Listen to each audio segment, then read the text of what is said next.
Pixel Sift.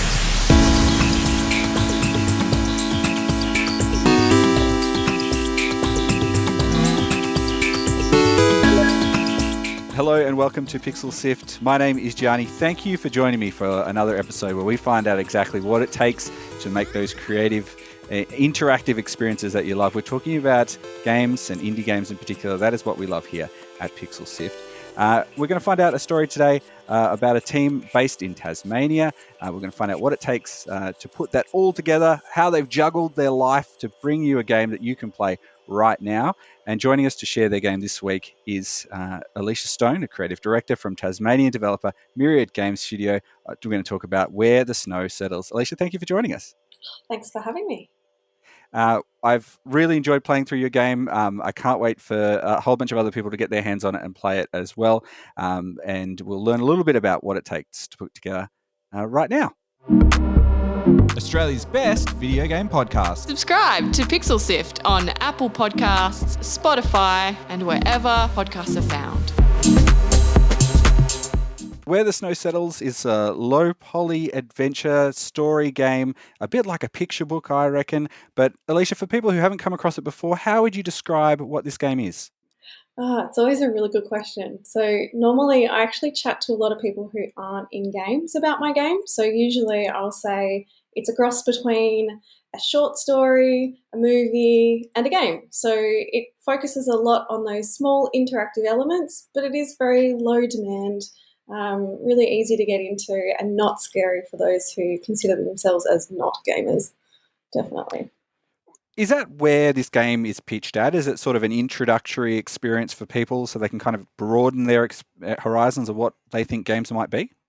It hits a few different markets that are all kind of similar, but it all runs around the crux of games can be demanding, right? Sometimes you just want to be immersed in something without all the mental overload that goes with that. So this is positioned as something that you can sit down at the end of a long day at work, for example. Let's just say you work 9 to 5 and you've got, I don't know, maybe 1 or 2 hours that you've got in the day.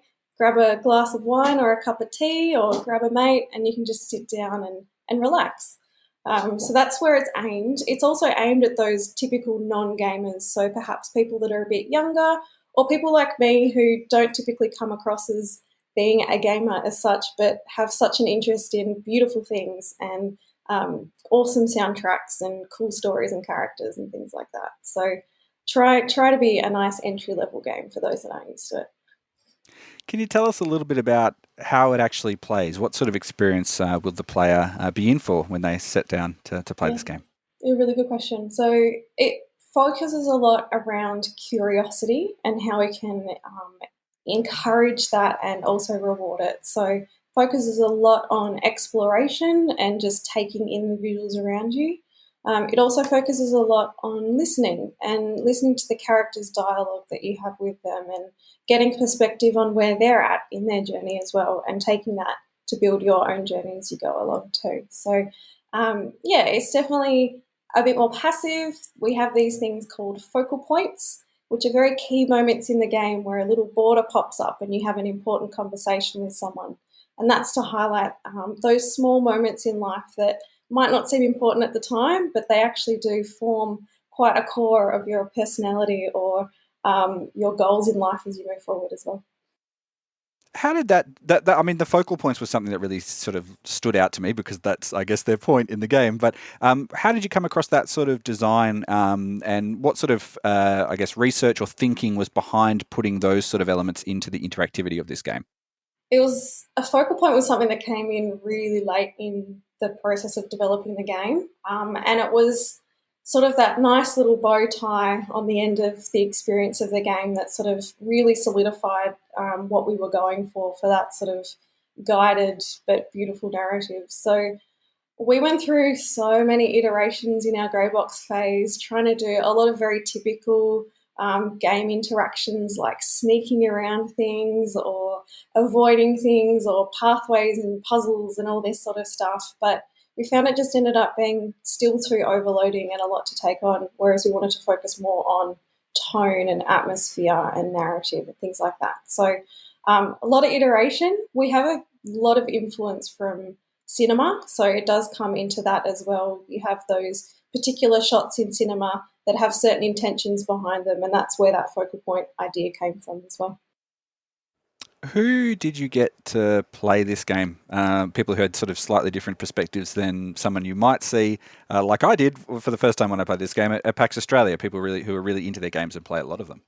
Yeah, we did do some testing sessions very early on, and we've got friends of ours that don't play games but are in places like design agencies and things like that. So they've still got sort of a creative element to their personality. So we found were a very good fit. And we also just got, partners of people we knew that aren't in games as well. Utilising those close contacts in those early stages was really helpful to just get a gist of where this is going to sit. I think the thing that we look for is saying, I'm not a gamer, but, and it's just like, all right, come over here and give our game a go. Let's talk a little bit about the story. Obviously, it's a very contained sort of experience. People can get through it easily. Was that a really key consideration when making this game, thinking about the time it would take for someone to play this game, or was that just a function of the team that you had and the resources you had available? It's a bit of both, actually. So, we're quite a young studio, so we thought that we will play to our strengths and not go for something too ambitious for starters. Definitely not a branching, crazy narrative would be too much. But also, we don't want to overload in one session either. Let's keep it simple, but really make that thing meaningful and heartfelt.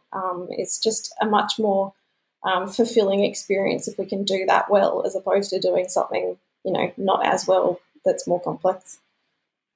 Let's talk a little bit more about that kind of heartfelt feeling, because it, to me, felt like a very sort of personal story, very simple, and about really there's one major relationship that kind of plays out throughout this particular story with a few other characters in the background. But what was it about it that you really wanted to capture for the players, and what sort of things would you like people to come out of this with after playing your game? The main thing that the story does touch on, I guess there's two main narrative strands that we call them. The first one is this sister narrative between the main character Aurelia and her older sister Esther. That obviously stems a lot from my experience. I have a twin sister who is also part of the studio, and we worked on the game together. So it would be silly of me to deny that that's not an influence, that's for sure. But just focusing on the importance of those relationships that then help you get through these periods of unknown and liminality and change, and they can be quite scary and you don't really know how to get through them, but it's always those people closest to you that you can either learn from. They don't have to be there all the time, but you can take their learnings and their perspectives to help get you through tricky situations if you need assistance. So I think the unknown was a big thing that we wanted to focus on. As going into this whole project, there were so many unknowns, but it's something that we all come across every single day, but people don't talk about it that much. So the more that we can talk about these scary, daunting experiences that actually lead to really positive things in your life, the better, I think. How did that relationship with your sister play out in the making of this game? Who was the person who was kind of pushing forward, or was there a bit of a back and forth?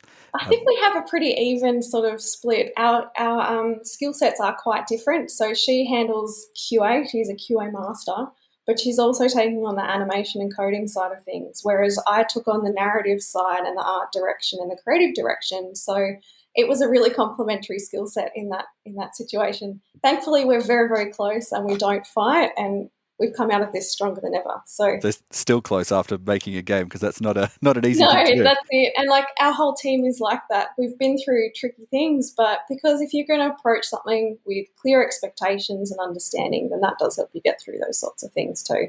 Obviously, with game dev, there is so many ups and downs along the way. Exactly, yeah. Lots of things changing all the time, and your team as well, I know, were juggling a lot of other responsibilities as well, because this was something that you were a team that's come together, but mostly sort of like a part-time team. Is that right? You were working on top of other requirements and other jobs as well?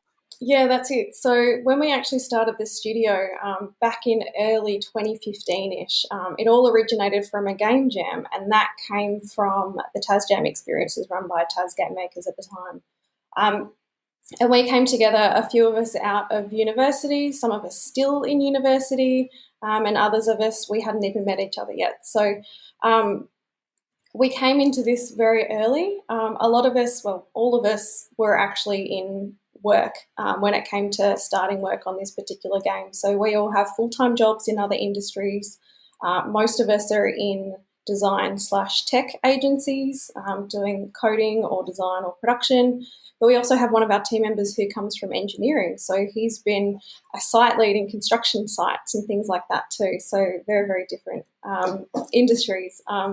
We've definitely found that that's been an advantage because those skills that we've taken from our day jobs can help us identify risks and learn how to communicate with each other. And also just simple things like what sort of software management tool are we going to use? Let's use one we already know and we can teach each other how to use it. So it definitely has its advantages, but it also comes with a lot of challenges. Most of us were on 1 to 2 days a week tops. Some of us were lucky enough to work 4 days a week in our day jobs, but most of us had been 5 days at some point. So we were hacking away on this game in our evenings and our weekends. To get through that, we'd often meet together in person and, have cheese or cake or something and work through it. And there's been a lot of wholesome times as part of that as well. How do you manage your time, manage your life, if you've got jobs and other things in there, without spending all your life, all your energy burning out completely? What have you done as a studio to keep everything at a sort of a nice even keel? Really good question. And there's a couple of key things that we've done to help with that. The first one is setting expectations. So really being clear to each other what our actual capacity is. And if we're not feeling okay on a certain day, then that comes first. The studio comes second. We're not at the behest of a publisher or anything like that. We are paying our bills with our day jobs. So it's usually easier for us to be better to our mental health and take a day and come back to it later refreshed, and that helps with the relationships too. The other important thing to sort of make sure that we can keep on track of it is knowing your limits and also setting boundaries. I really loved coming into this games project as I was going into my real world career because it helped me disconnect from my real world career and switch context outside of work and vice versa. And I think that's a really healthy skill to learn, particularly early on in your career when you can feel like there's so much pressure and so many things you need to learn. And it just helps you take a step back and really take a look at how you're doing and what your priorities are. With that, it sounds like, taking time, making sure that things were balanced in that. How do you then make sure that the project doesn't drag out forever? What were those particular milestones that you set for yourself that were, one, manageable, but also achievable within a reasonable time frame? Yeah, definitely. I mean, the first easy thing we can do is cut scope. We've all learnt that lesson. If you want to ship it, you've got to cut everywhere you can, but keep the things that fit your skill set and your strengths, and that's the thing that you can get through. We also found, setting milestones was really helpful for us. So our first big one was producing a vertical slice, really getting an idea of what were all the different department learnings we needed to go through to be able to get this to a point that we wanted to get it to. Once we'd gone through that, we'd actually consulted with quite a few people and learnt a lot more about the actual production process once you've done that proof of concept. So having those consultants really helped, but knowing when to ship it. You've got to become so much less personally attached to your work if you want to ship a game. Otherwise, you'll never get it done. And I think we definitely found that closer to the end. We all are ready to wrap it up. But also, because you've got multiple people in the team, you need to balance those different expectations with each other. Someone might be like, okay, cool, I've finished this part, then maybe I'll have a little bit of a break while we focus on some other things. And just making sure that expectation sort of always aligned along the way. Milestones definitely help with that. Another big one we had was PAX in 2018, which is when we first showed the game to the public.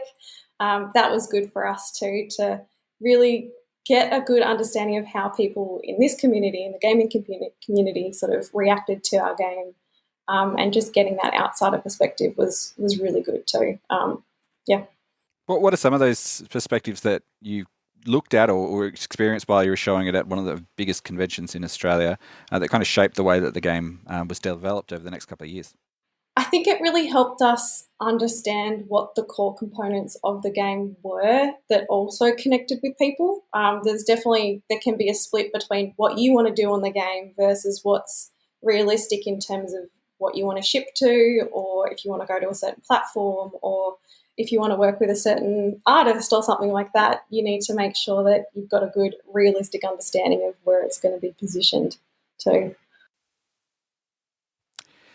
Well, I remember playing it, I think back in 2018, and from my memories, casting back, it feels like 100 years has happened since that time. But it felt like the bones of what we were looking at were very much there at that point.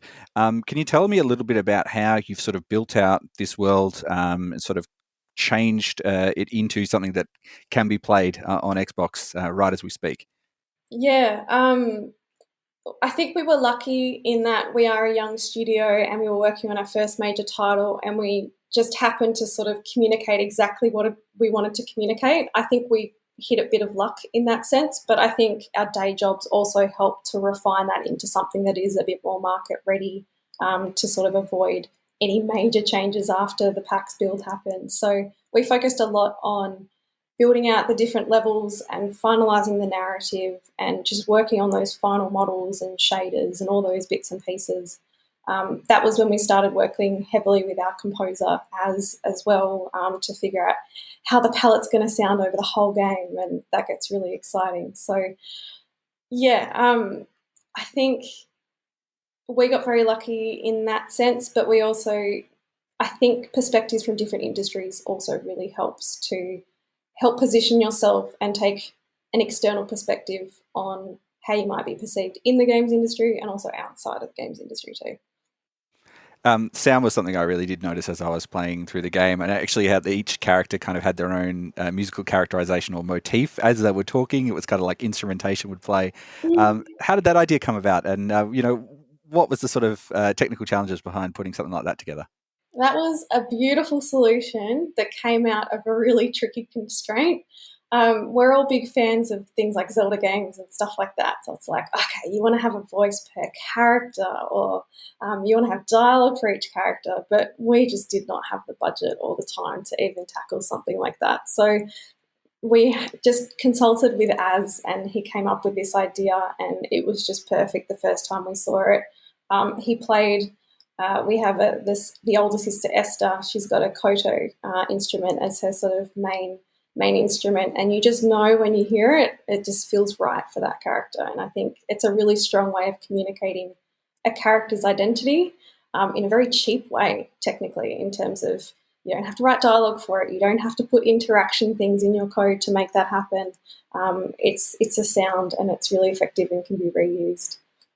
I don't know if you'll know this reference, but for me, it really reminded me of the TV show Peanuts. When the parents are talking, there's like a trumpety sound whenever Yeah. they're they just hear this bah, bah, bah, bah. And even though it doesn't sound like that at all, but that was my immediate thought when it was coming through. So That is going to land very well with our producer. He's a big Peanuts fan. Tell me about the look of this game, because it is really really quite striking, and some of the lighting in it is really beautiful for what is nominally got quite sort of simple low polygon models, but it feels like a pretty well developed world. How did you develop the look of what this game is?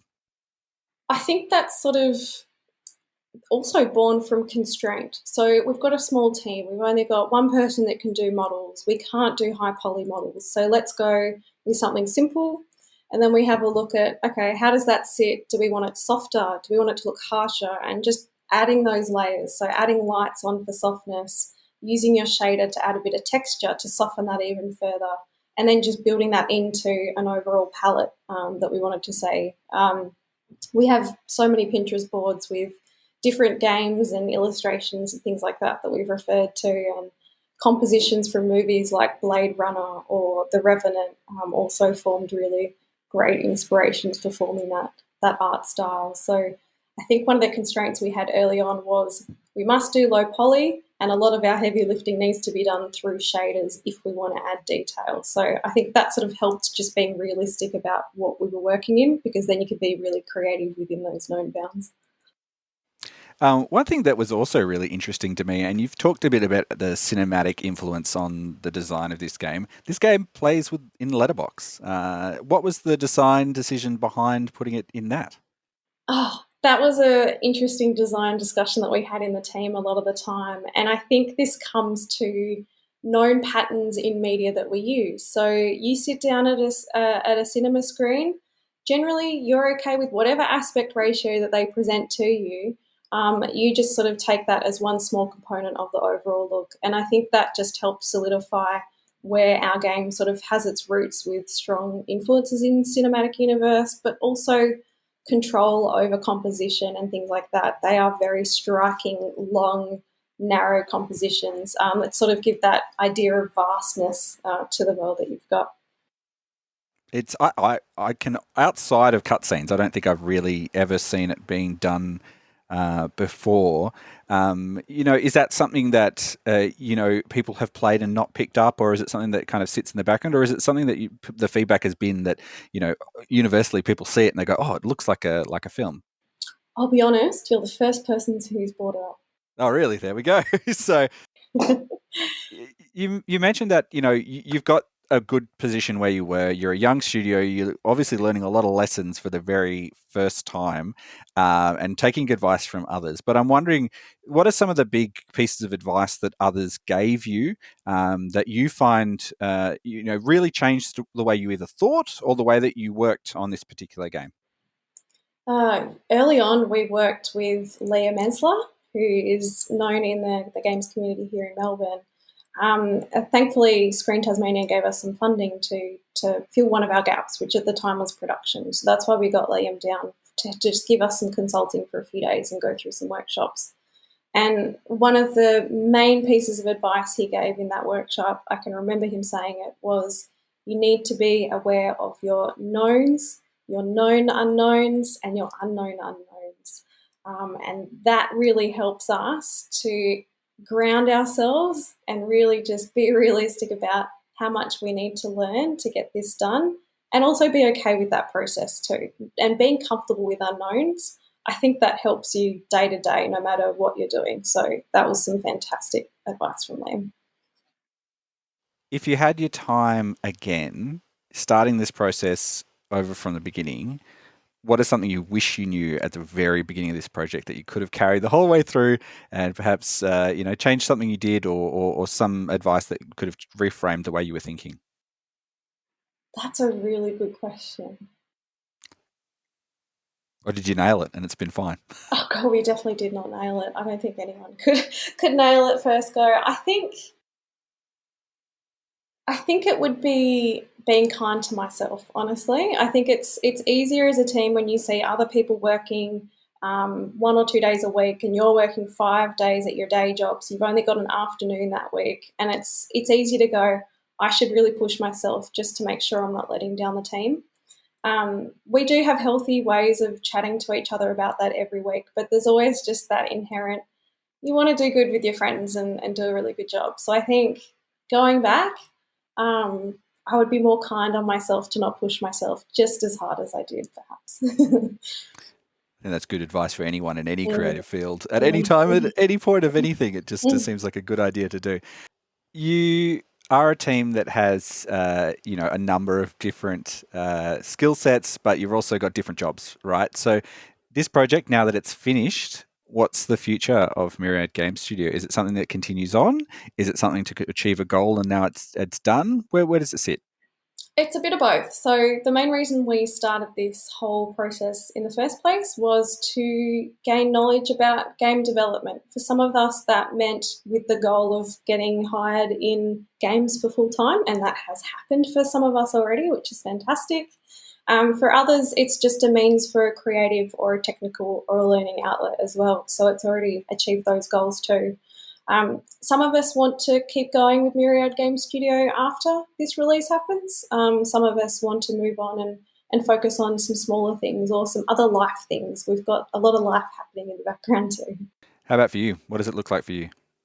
For me, it looks like I'm going to have a little bit of a break, maybe learn to play an instrument, just have a bit of a break from a screen. I'm on a screen all day, every day job and games job, so I think I'm going to move away from that just for a few months. When people are sitting down to play your game, what sort of mind frame should they be in? Where should they be at? And what do you hope people get out of it once it's been played?